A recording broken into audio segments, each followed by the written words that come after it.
Science is the great antidote to the poison of enthusiasm and superstition. Hi, I'm Juliette Selgren, and this is my podcast, The Great Antidote, named for Adam Smith, brought to you by Liberty Fund. To learn more, visit www.adamsmithworks.org. Welcome back. Today, on September 16th, 2022, we're going to explore yet another aspect of our complex healthcare system in the United States, Medicare. I was almost tempted to name this episode Medicare, Who Are We Trying to Care For, and Are We Actually Caring for Them? But it's just going to be called Medicare. I'm excited to welcome Michael Cannon back to the podcast to help us out with this. He is the Cato Institute's Director of Health Policy Studies. Welcome back. Great to be here. So, I'm going to ask you again, but hopefully you have a different answer. What is the most important thing that people my age or in my generation should know that we don't? I think the most important thing that everyone needs to know, young and old, is to have a sense of your own worth and to insist that other people respect that. And that is something that will serve you well, whether you're talking about familial relationships, romantic relationships, or professional relationships. I think the last time I was on the podcast, I might have mentioned how someone asked the basketball player Charles Barkley, how can you ask for so much in salary from the basketball team that wants to sign you? And he said, if I don't ask for it, they're going to think I don't think I'm worth that. It's a good response. And I think that's an attitude that would serve everybody well in whether they're in salary negotiations or whether they are choosing mates or any other relationship. Good to keep in mind. Thank you. So, what is Medicare? How does it fit into our healthcare system? Okay, so the Medicare program is a program that the federal government runs all by itself exclusively. And it is a program that subsidizes healthcare principally for senior citizens, people over age 65. There are a couple of other groups that are eligible for Medicare. We can talk about them. And the Medicare program, although some people call it a single payer program, it isn't really. Single payer means only one entity is buying all of the healthcare for the people it covers. With the Medicare program, that's not quite how it works. Medicare enrollees still have to pay for some of their medical care. So in addition to Medicare paying for it, there are additional payers, the enrollees themselves. And those enrollees sometimes buy supplemental coverage to cover the gaps in Medicare coverage. So there's another payer. And so it is, even though people refer to it as a single payer program, it's not quite that. And the Medicare program, Congress created it in 1965 when Congress noticed there are a lot of senior citizens, about half of senior citizens did not have health insurance. And it has changed a lot since 1965. And in the 55 or 56 years now that Medicare has been in operation, there's been a lot of evidence that has accumulated that it has actually had a negative impact on the quality of care that Medicare enrollees receive and everyone else receives, and that Medicare has increased the cost of medical care for increase the price of providing medical care to seniors, but also to people under age 65. And we'll get into all of that. But first, is Medicare enrollment mandatory for people of age? No, it's not. The only mandatory part of Medicare is that you pay taxes into the program. If you don't want to sign up for Medicare, you don't have to. Now, the federal government does say that if you don't sign up for Medicare, you don't get a Social Security check. That's not mandatory, though. That's not coercive. It's not compulsory, because all that the government is doing is withholding from you an additional subsidy that that doesn't coerce you. It might leave you poorer, but that's not what we mean in a political context when we're talking about when we're talking about coercion. What we mean is the government using physical force against you, so there's no threat of physical force, no coercion the government uses to get people to enroll in the Medicare program. And yet 99% of eligible U.S. residents enroll in the Medicare program partly because they wouldn't want to lose the Social Security benefits, but probably even more than that, the subsidies that seniors receive through the Medicare program are so lavish. The Medicare program spends about $12,000 per enrollee per year, a little more than that, actually. Oh, well, that's how much the taxpayers contribute to how much Medicare spends. And then enrollees also pay premiums, and that raises the spending even more. And Medicare pays so much per enrollee that even though it only enrolls about 60 million people in the program, in terms of dollars, Medicare is the largest purchaser of healthcare services in the world. Wow. The largest single purchaser of healthcare services in the world. And it is larger than the entire health sector of every country in the world, except for about 4: China, India, France, and Germany. Those are the only countries whose health sectors spend more money than the Medicare program does. And even within those health sectors, there are lots of different payers. So Medicare is still the single largest payer. Medicare is an absolute beast of a program that in addition, to increasing the cost of care and reducing the quality of care, does not appear to have improved outcomes, is rife with fraud and abuse and improper payments, and yet some people still point to Medicare as a model for reforming the entire U.S. health sector. And they do that not because they understand the Medicare program. In fact, there's a former member of Congress and former U.S. Department of Health and Human Services secretary under Bill Clinton. Her name is Donna Shalala. She says, I have never met anyone who supports Medicare for all who actually understands the Medicare program. But people do support Medicare for all because they don't understand the Medicare program and because they know that it is popular, but it's not popular because it's a better alternative than the other options available to seniors. It's popular because it provides such lavish subsidies to senior citizens and to the healthcare industry, which makes tons and tons of money off the Medicare program. It spends about $1 trillion a year. So that's about a quarter of U.S. health spending, a huge chunk of every hospital's revenues and the revenues that physicians and pharmaceutical companies get. They get lots and lots of money from the Medicare program. And that's another reason why Medicare is popular. It's popular with the industry because the industry makes tons of money off of the taxpayers through the Medicare program. So one more question before we kind of get into all of that. What happens if you're old and poor? Do you get healthcare from Medicare, Medicaid, both? Well, here might be a good place to talk about how the Medicare program came to be. Because what happens when you're old and poor? Well, what happens is the federal government makes it more likely that you're going to be poor when you get old. And Medicare was sort of a response to all the things that the government has done to leave a lot of elderly people poorer. So in our last conversation, we talked about this weird quirk of the tax code that ties health insurance to employment. We call it this. The technical term is the tax exclusion for employer-sponsored insurance. What it means is that if your employer gives you $1 of health benefits, of health insurance, it's not taxed. You get $1. Your employer gives that to you, $1 worth of health benefits. You get $1 worth of health benefits.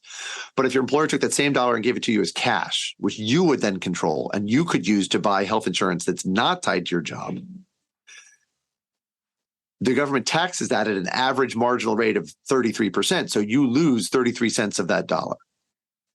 That's effectively a penalty on people who want to control their own healthcare dollars and choose their own health insurance and make their own health decisions.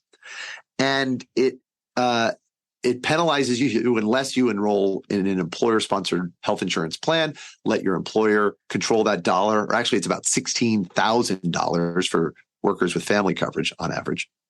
So it's a big chunk of change. And the way that came about, that's been in place for about 100 years. The way that implicit penalty in the tax code came about was in 1913, Congress created the income tax. They didn't even think about employee health benefits because they were so rare, and modern health insurance didn't even exist.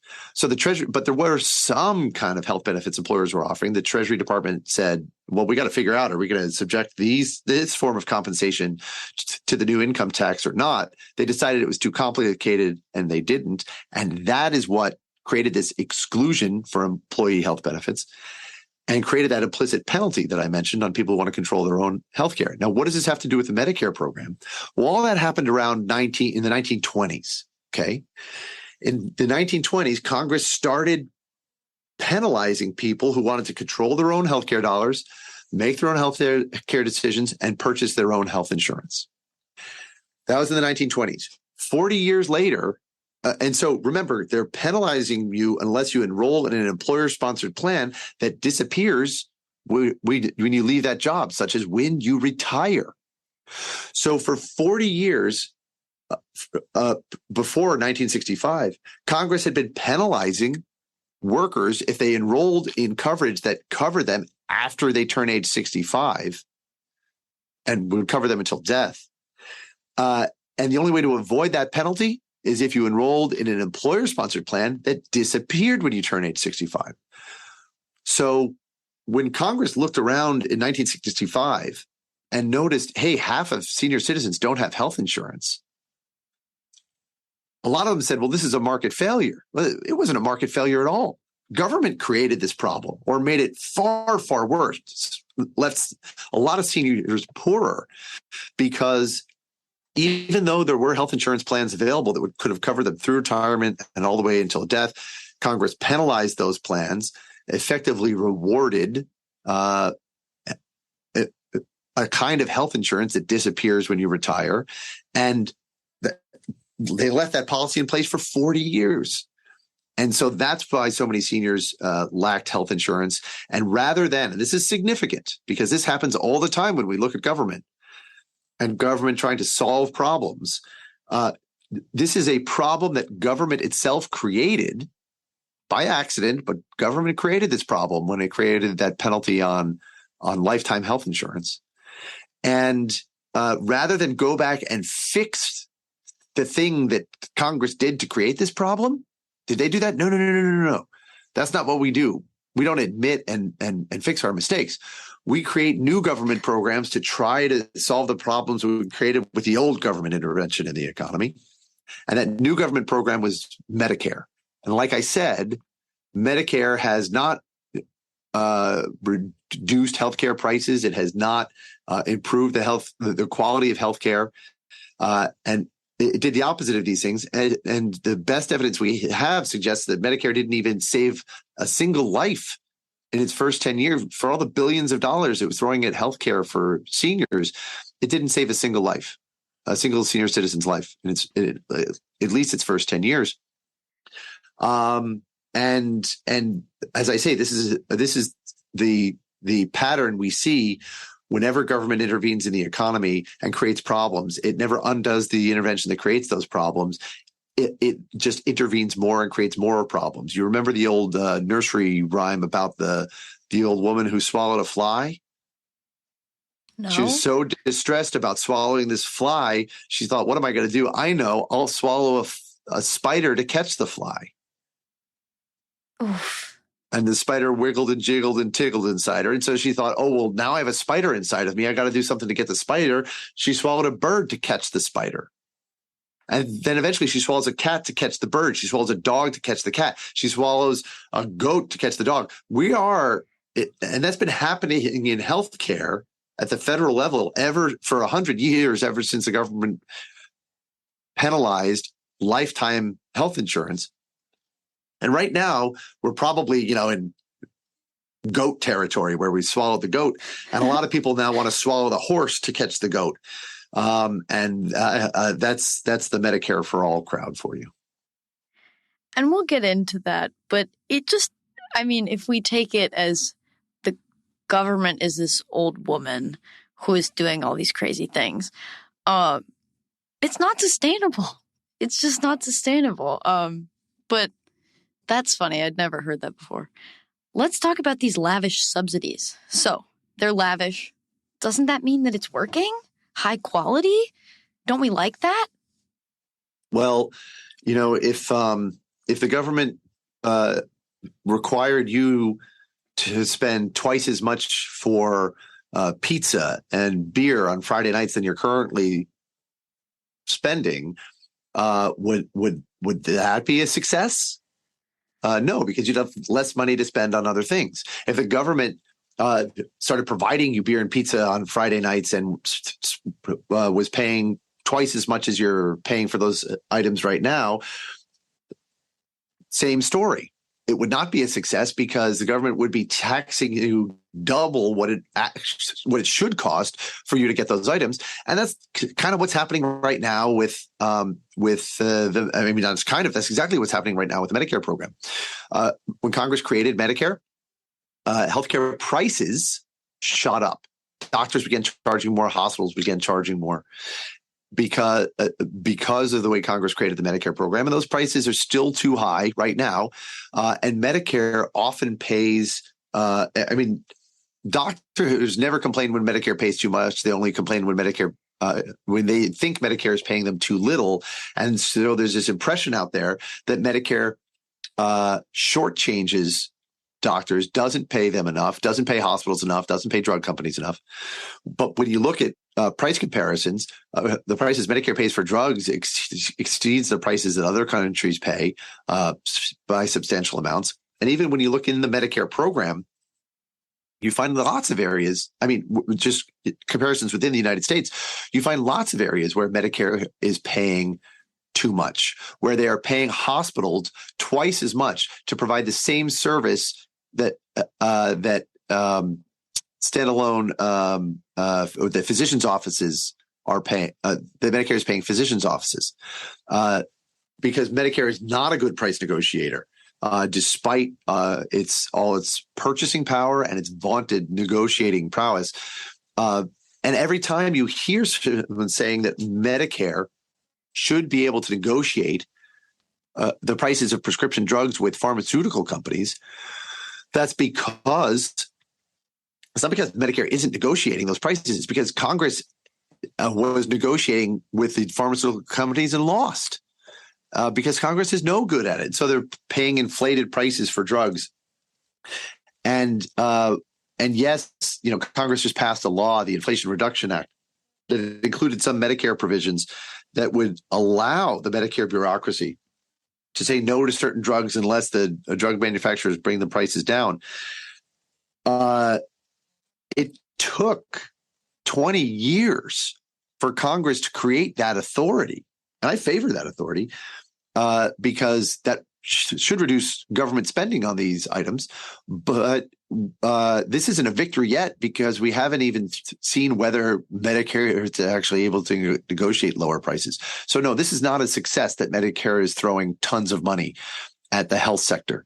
It means we're overpaying for what we're getting, and we're not able to spend resources on other things that would provide value. We're just throwing a lot of money down a hole. And one more data point.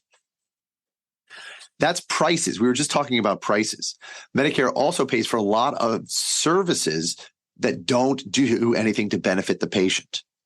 the best available evidence, and I could talk about where this evidence comes from. It's really fascinating research design, but the best available evidence and a couple different research designs come to the same conclusion. They suggest that 1 out of every $3 that Medicare spends buys nothing, absolutely nothing in terms of better health or greater patient satisfaction. It provides zero benefit to patients.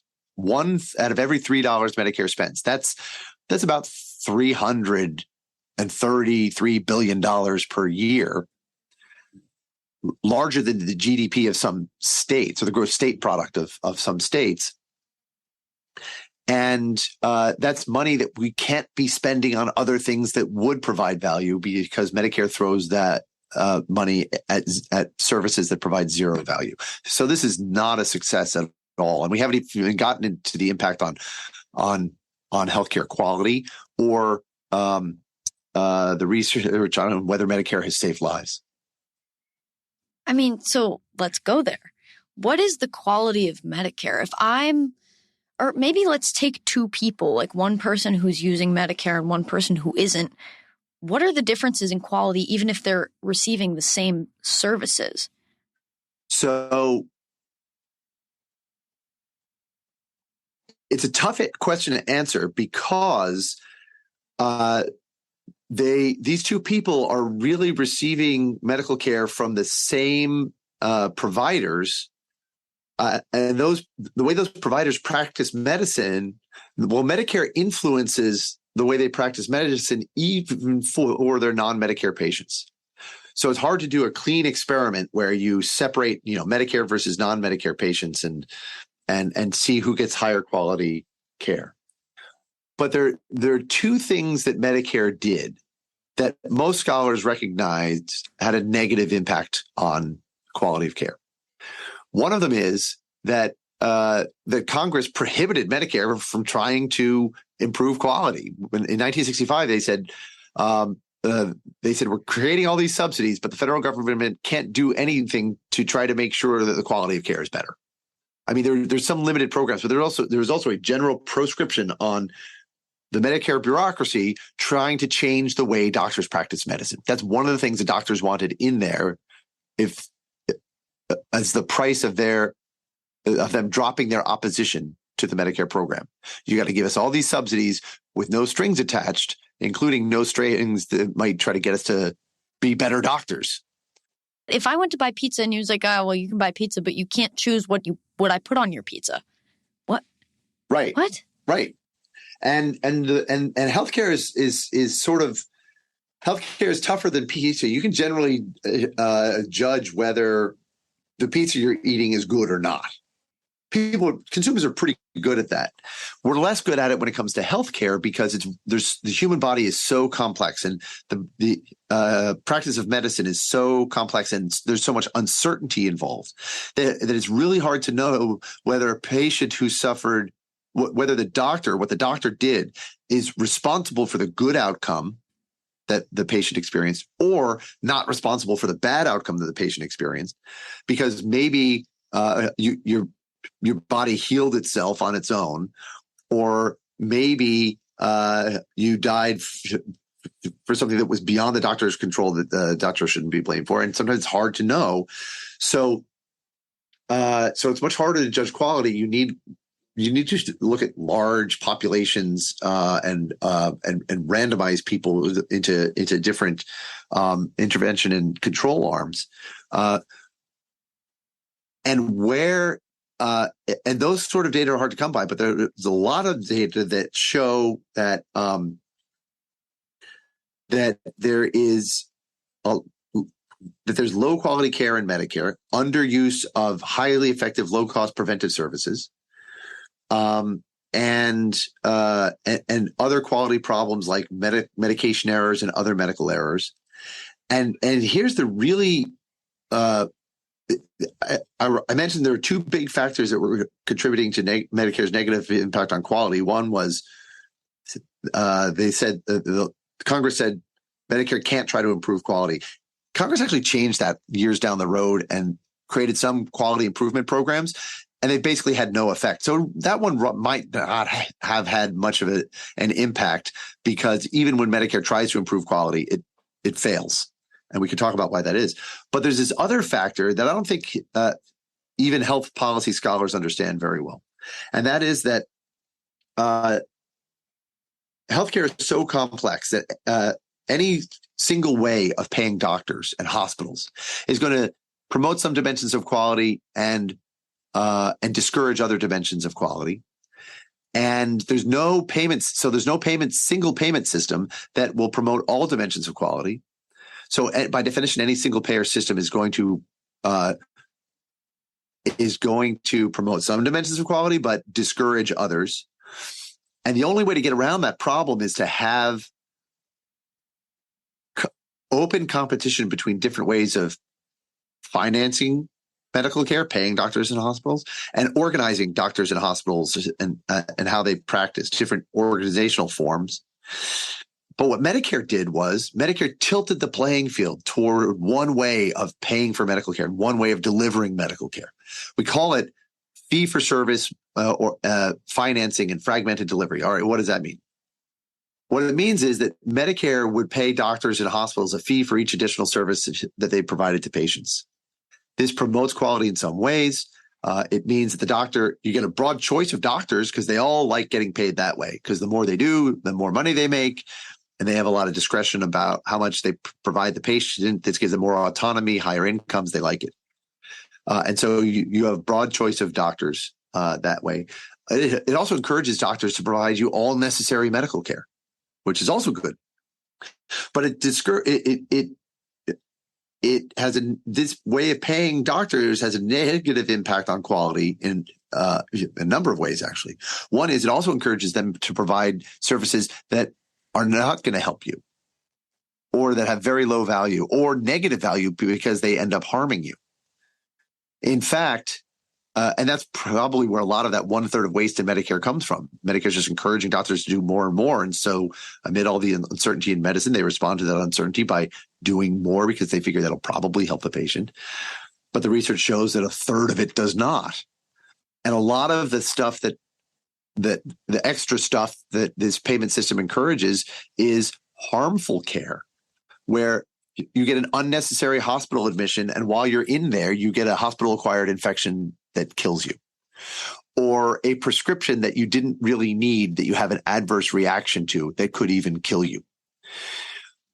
Medicine is dangerous, and so if you're encouraging doctors to do more and more, you are encouraging them to expose patients to more and more risk, and that's one of the ways that Medicare has reduced quality.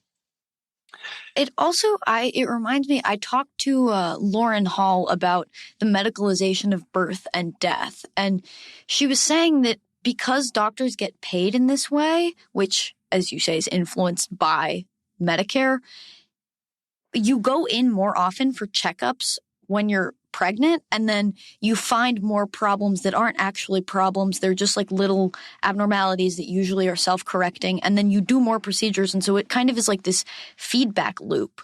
And then about the harm, I was reading something about a doctor who would just give a ton of chemotherapy, which is really bad for your body. Obviously, it kills cancer, but it's really destructive to the human body. It's not obvious at all that it kills cancer.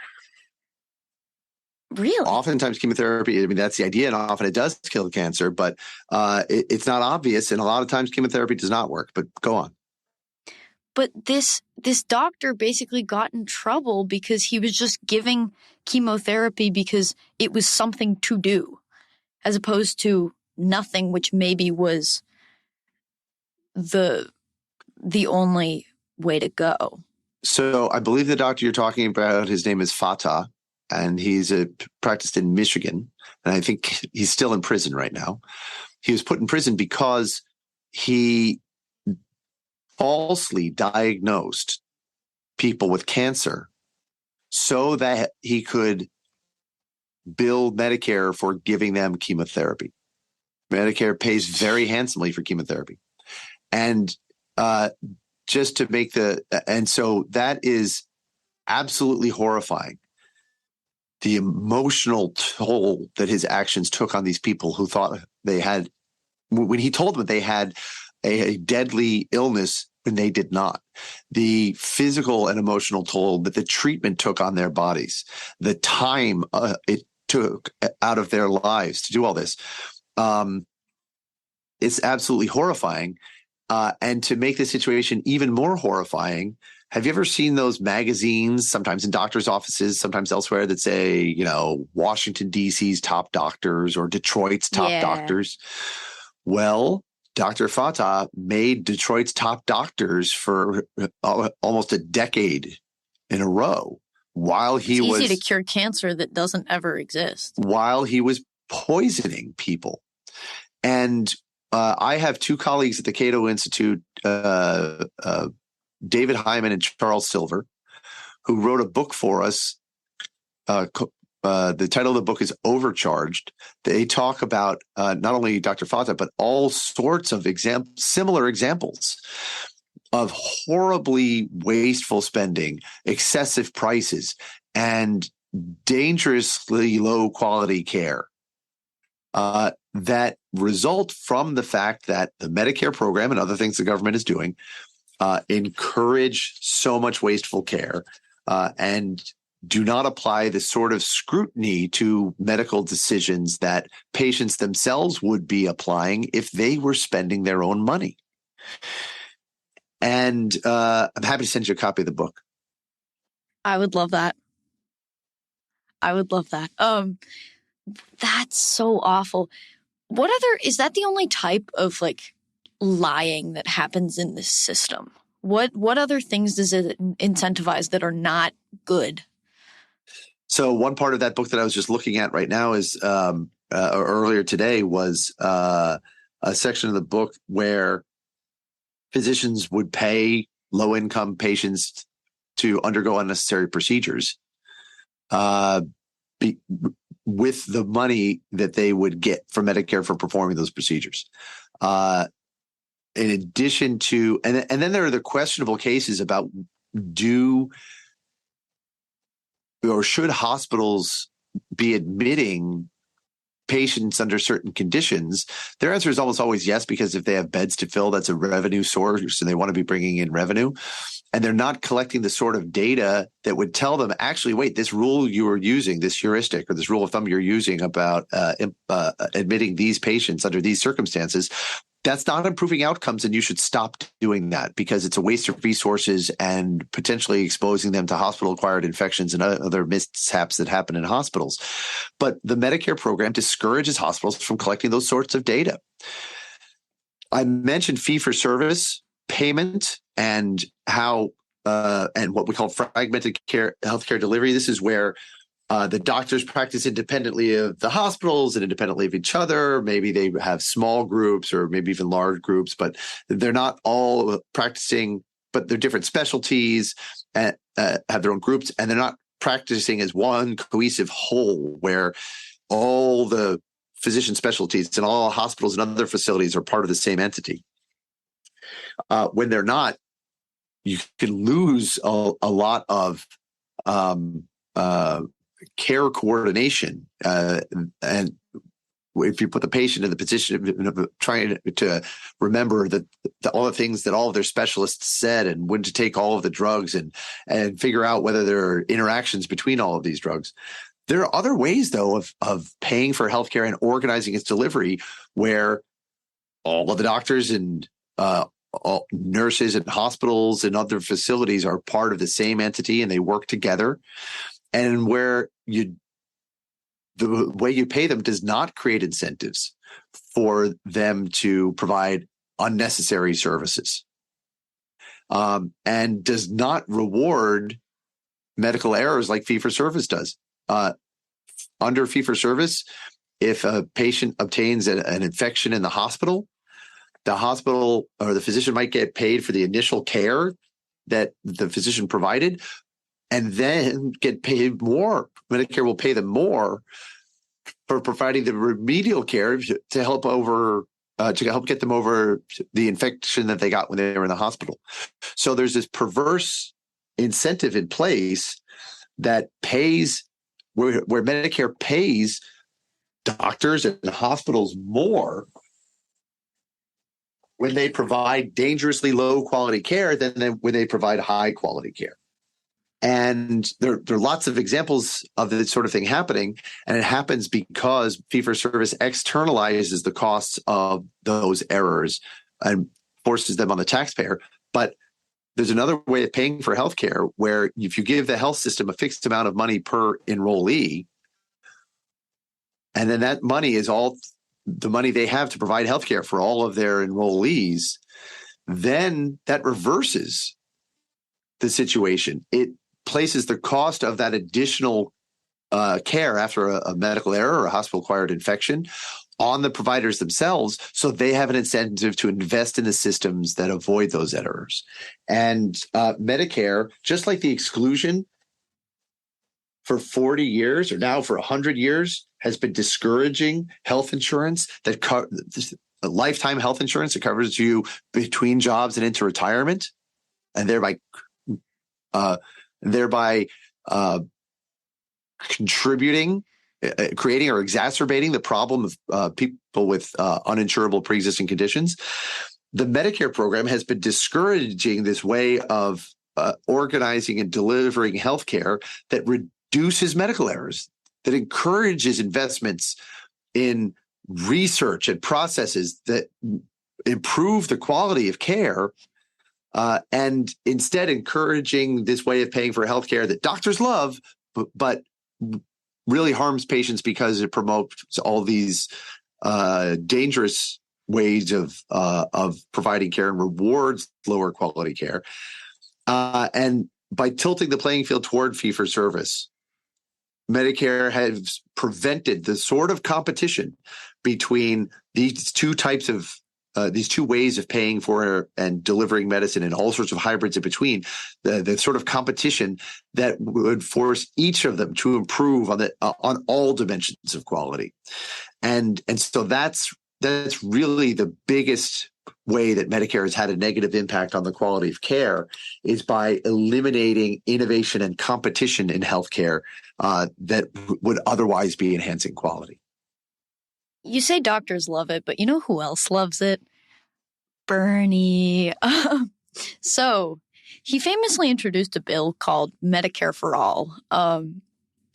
Does that reduce costs? Does it improve quality of care? What does it even mean? What would it imply? So Bernie Sanders falls into that category of people who Donna Shalala was talking about. Mm-hmm. When she said she'd never met anyone who supported Medicare for All, who actually understood the Medicare program.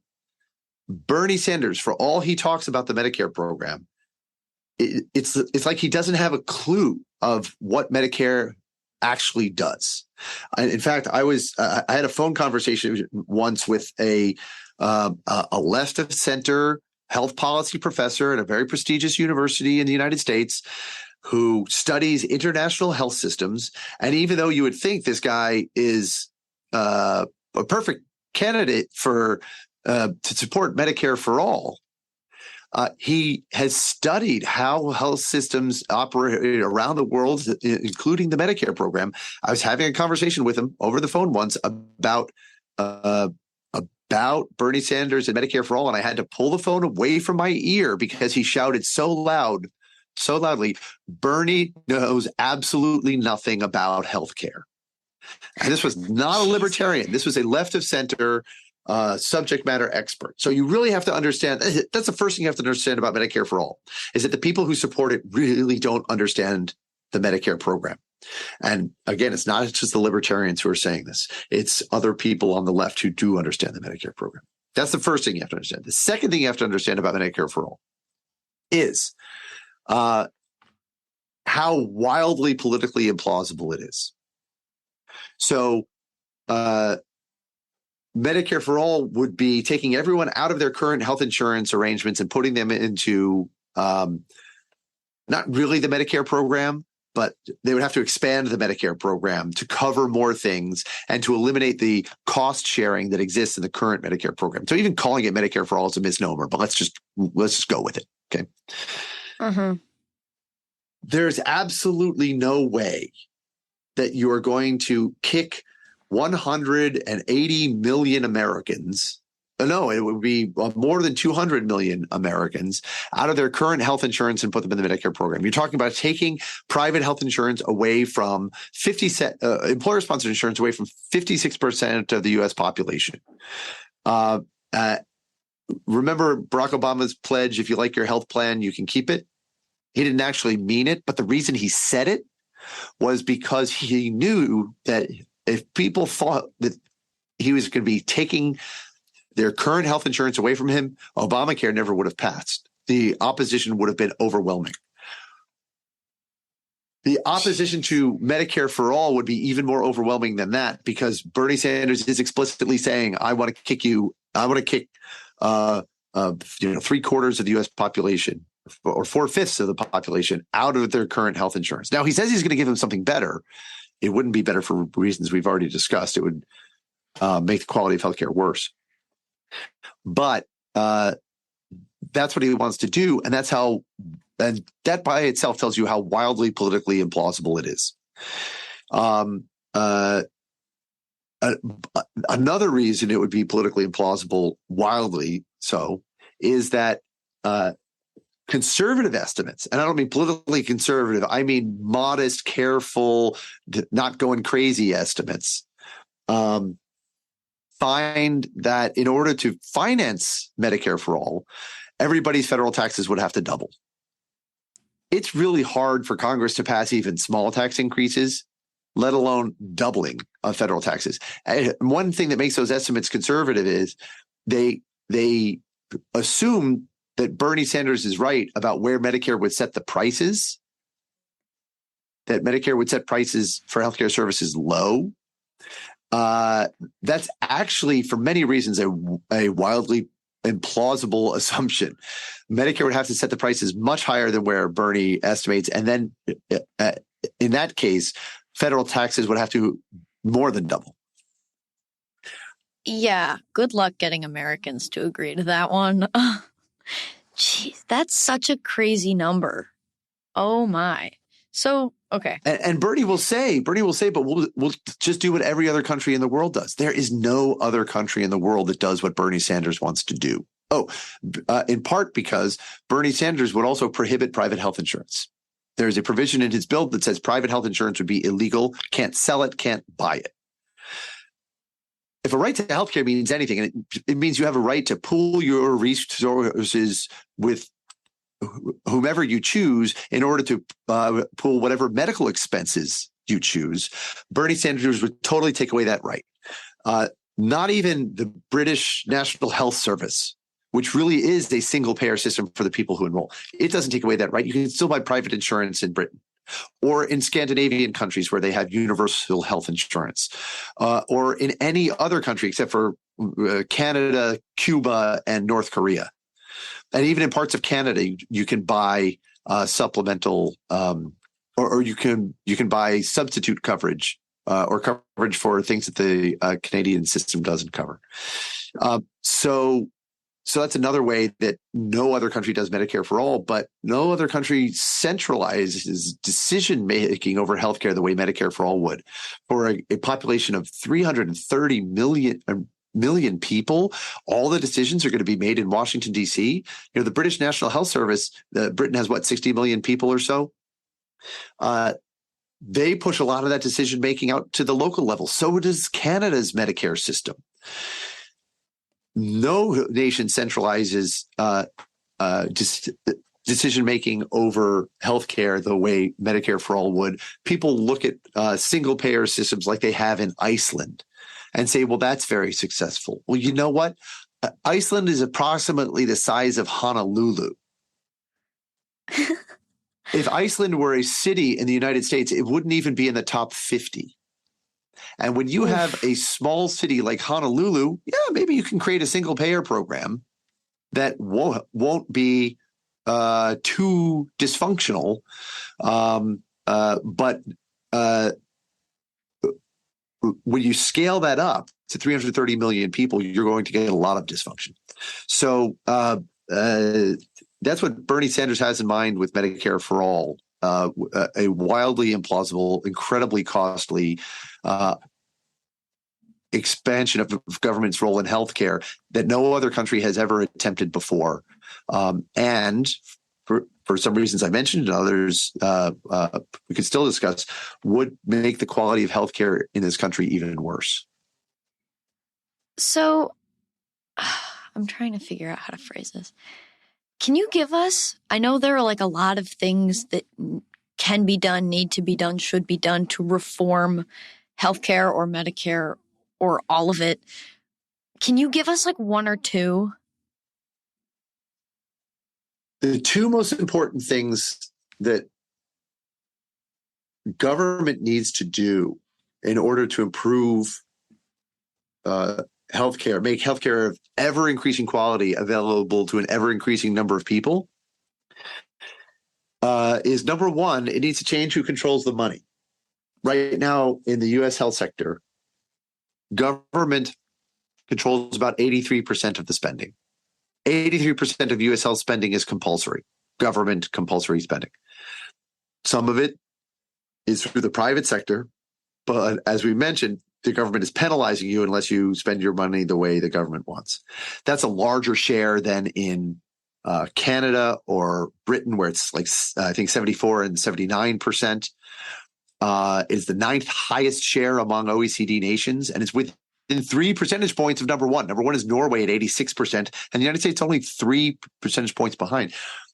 Government, not individual consumers, is the entity that is controlling most health spending. And so the first thing that we would need to do to improve the performance of the health sector is to take the $4 trillion that government, employers, and consumers spend on healthcare in this country, give it all to consumers so that they can choose the health plan of their choice. It could be health insurance that stays with them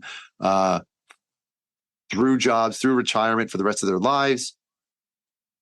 And they will spend that money much more carefully than the government does or than employers do. We will see prices fall. And there are experiments that have shown that when consumers are price conscious, they demand price reductions and they get them and prices fall. And falling prices is the most important thing we can do to bring healthcare to an ever increasing number of people, because more people can afford it, and then it's easier for the rest of us to afford to provide it for people who can't, who still can't, because even though the prices are lower, it's more affordable for us to do. And the second thing that you need to do with regard to the first thing, there are different pots of money, and you need different reforms to return those different pots of money to the consumer. For people under age 65, you need to change the tax code to eliminate this penalty on consumers controlling their own healthcare dollars.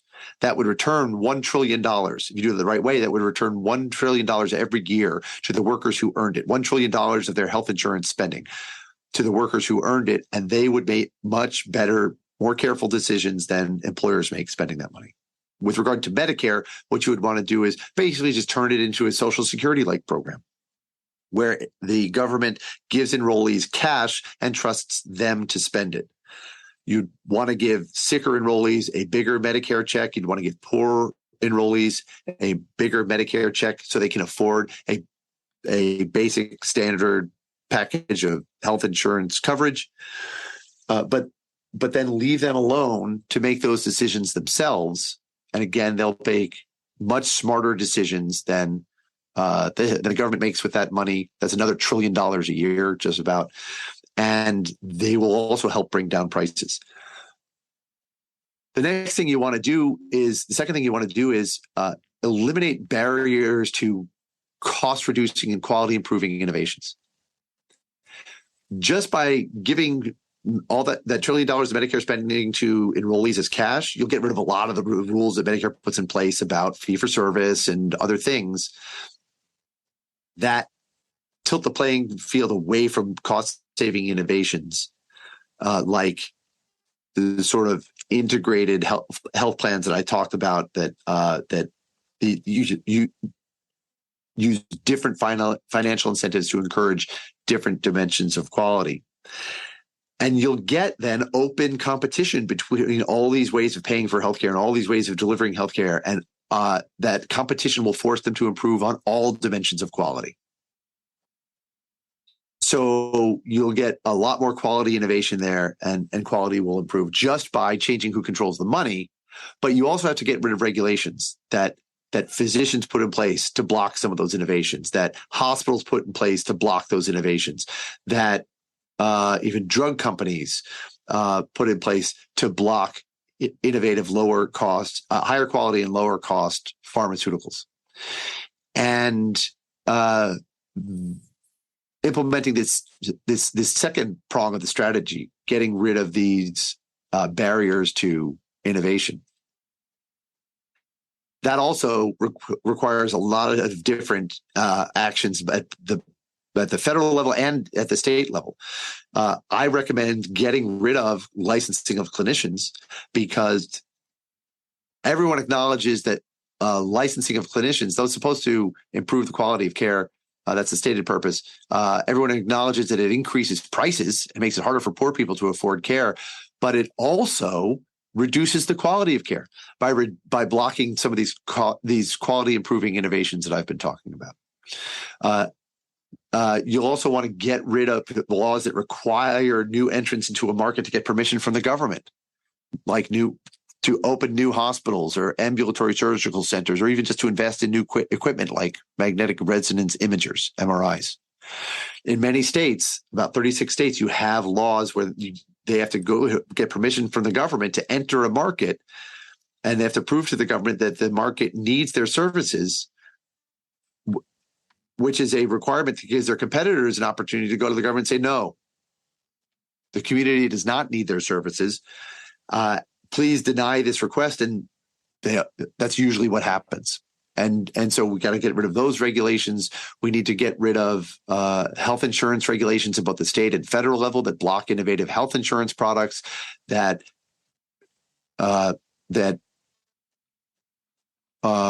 would be covering you, as I mentioned, throughout the course of your life. Innovative products that can reduce the cost of care. Innovative products that could offer enrollees a total satisfaction guarantee on their health insurance, so that if your insurance company is shortchanging you, you would have the right to a cash payout that will enable you to purchase insurance from other insurance companies, and you wouldn't have to fear the higher prices that they might charge you if you were sick, because that cash payout would cover those higher premiums. All of these innovations are already available. People have already developed them, but regulation is blocking them. And the way the government controls health spending is blocking those regulations. So is blocking those innovations. So you change who controls the money and you remove those barriers, and we will see better, more affordable, and more secure health insurance and medical care. And innovation that fills in because innovation will be filling in the cracks of our health sector so that fewer and fewer people fall through every day. I wish we had more time, but I have one more question for you. What is one thing that you believed at one time in your life that you later changed your position on, and why? So I don't know if I mentioned this one last time, but I used to believe what doctors say about the medical malpractice system. The medical malpractice system is what libertarians think government should be doing to discipline doctors. If a doctor harms you through negligence, then you can take them to court, and the court will force the doctor to make you whole by paying you some cash award. And it doesn't really make you whole. But the purpose of the med-mal system is just to keep you from taking the law and justice into your own hands and exacting revenge on that doctor through violence, which is something that happens in parts of the world still where they don't have a functioning medical malpractice system, places like China and elsewhere. What doctors say about the medical malpractice system is that it's mean to doctors, that it too often rewards. It encourages people to file frivolous lawsuits and awards cash judgments when there was no negligence or no injury. And that happens sometimes doctors and their lobbying organizations make it sound like that's all the medical malpractice system does. But in fact, the medical malpractice system does do it does discipline doctors. It does put the fear of God in them, if you will, which is why they fear and want to reform this system so much. And in fact, it's the only thing that does. And most of because government licensing of clinicians, the licensing boards don't discipline doctors, and there's almost no other quality, nothing else that the government does that promotes quality care. But medical malpractice liability does. And so when doctors propose reforms to that system, it's not to protect patients by making healthcare more affordable. It's just to protect doctors from higher medical malpractice liability insurance premiums or higher awards. And we published another book at the Cato Institute, also by David Hyman, Charlie Silver, and a couple of other scholars, that looks at the effect of the reforms that doctors have been begging for all these years, and it looks at whether they have made healthcare more affordable. And what they conclude is it has made healthcare better for patients. The main beneficiaries of the med mal reforms that doctors want are doctors, because it reduces the number of awards, it reduces medical malpractice liability insurance premiums, and results in higher incomes for doctors, while at the same time reducing the ability of patients whom those doctors have injured from collecting from those doctors.